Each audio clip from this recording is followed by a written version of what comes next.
Fantastic Four, issue number 41. We are in the midst of the Reckoning War. What is the Reckoning War, you might be asking? What if an ancient race of people that were trying to destroy themselves accidentally got destroyed by the Watchers, and the Watchers didn't tell anybody about it, so then they kept it secret and just said, we're just going to watch now. We're not going to interact, we're just going to watch and never destroy an entire race again. So that's what's happening. But you know what else is happening? The race that they killed, well, some of them survived and they're coming back to reckoning on the world, I guess. It's simple, it's stupid, and I haven't liked the first couple iterations of the Reckoning War. I was just like, okay, yeah, this is kind of exhausting, kind of basic, and didn't love it. I'm not saying this issue turned me around, because it didn't change my mind on anything, but I do see the direction that Dan's going here. I don't hate it. There's some good stuff in this book where I'm like, okay, I kind of see what you're doing. I kind of like what you're doing. I don't love it. I do understand it, though, and I think it's kind of cool. So we head back to the mighty homeworld of the Watchers.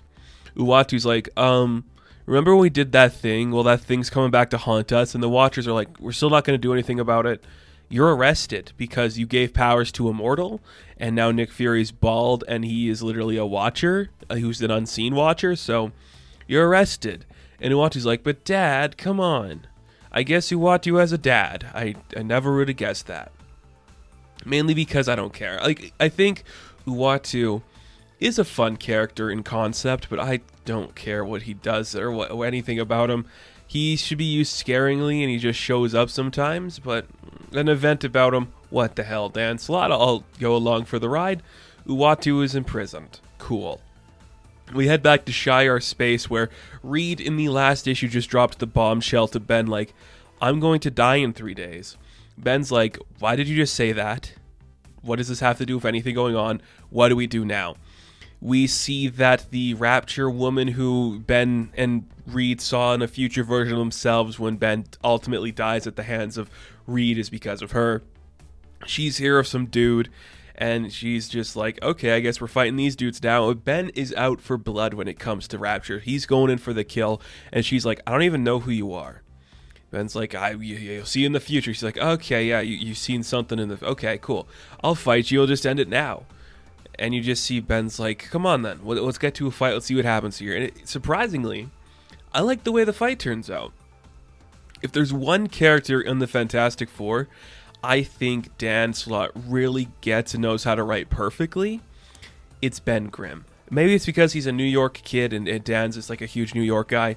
That might be it, but just the way he captures Ben's energy just does so many cool things with Ben.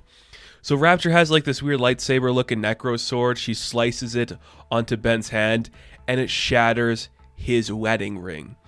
And it literally just like cuts through him where the rock is falling off of him.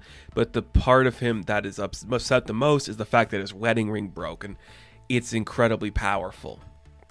It's a really cool visual. It's a really cool moment.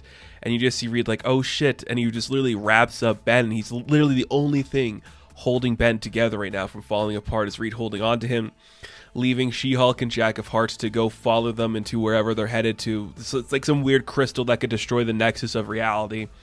I guess there's like a million of those in the Marvel Universe. This one doesn't really matter. You get it. Rapture, her boyfriend are working for the Wrath of the Reckoning, and everyone's just coming together to do their thing. Reckoning, Wrath, Rapture. I see what you're doing here, Dan. A lot of R's in there. R's meaning destruction. I get it. So Reed is literally holding Ben together, and Rapture is headed to some unknown quantity somewhere in the world. But Jen is starting to think, hey, remember in my book when I talked about the Reckoning War? Oh, I guess that's my fault and I have something to do with this. And Jack of Hearts is here for some reason. Remember when he showed up? Well, he's here again. Jack of Hearts is still here. And don't forget, it's a Fantastic Four book. We got other members of Fantastic Four. So we head to the Spire, which is a big storyline from pretty much like the middle beginning part of Dan Slott's tenure on Fantastic Four.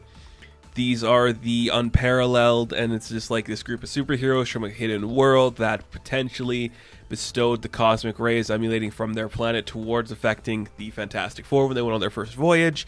Johnny Storm met his soulmate there, a woman called Skye. Yeah, it's a lot. It works. It's an okay story, not my favorite of the run. And currently, this planet is being attacked by an annihilation wave, and Annihilus is literally attacking them. We see Skye has returned home, and she is fighting through the hordes. But then a big beam of energy comes from the sky and starts destroying all the ships at a velocity unknown to anybody. And we see that it's Johnny Storm just here to help everybody out. He's literally just tossing the hell out of Annihilus, is kicking his ass. Like, this Johnny Storm, he has no time for anyone's guff, and I think that's cool.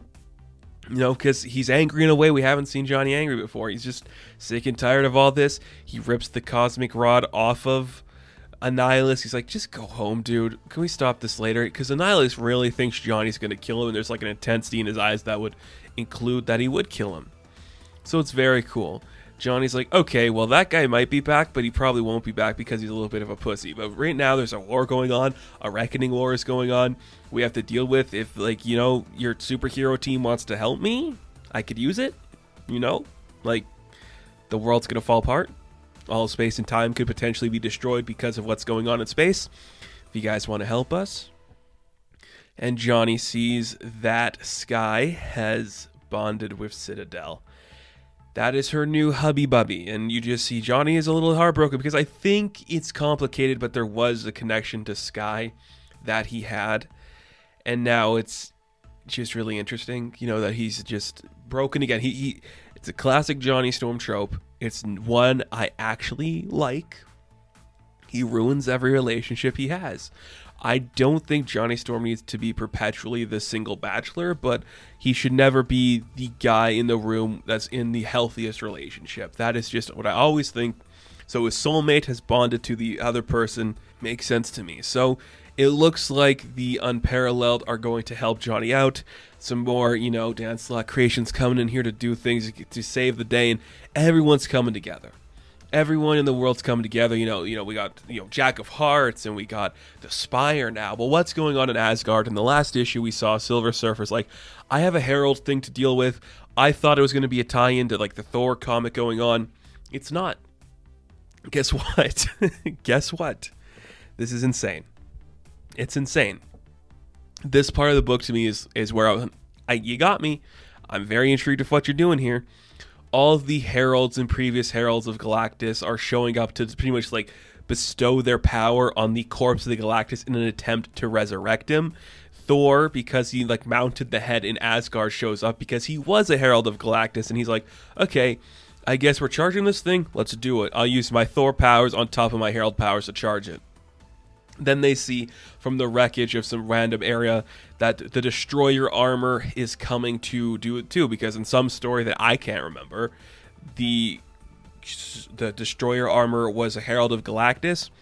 Well, it opens itself up and starts to enhance its power and grow huger and huger until it literally takes over the body of Galactus. So now we have a Destroyer-sized Galactus, or a Galactus powered up with Destroyer. It's like, oh, that's a strong being. That's very insane. I guess we're going to use that to go fight the bad guys. We have to send it towards destruction to disrupt the Reckoning War. Very cool. That's an awesome thing to see. You know what else is awesome? Is this end scene. When Norrin's like, I have one thing that could draw its attention and take it away from Asgard to help us in our crusade. And he pulls out the ultimate nullifier just from his board. He's like, follow me. And you just see, like, now the Destroyer Galactus is pretty much the Herald of Silver Surfer. And, you see Norrin's like, I must lead you to the reckoning. And I think that's really cool. Like, that's just awesome.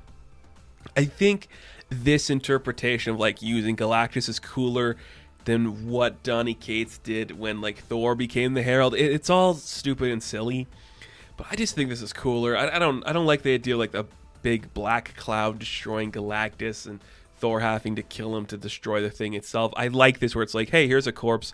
Now it's a Destroyer corpse, and now it's going to help Silver Surfer do something. That to me is just a little more interesting, and it's a little more cosmic-y, wondrous. I think that's very fun.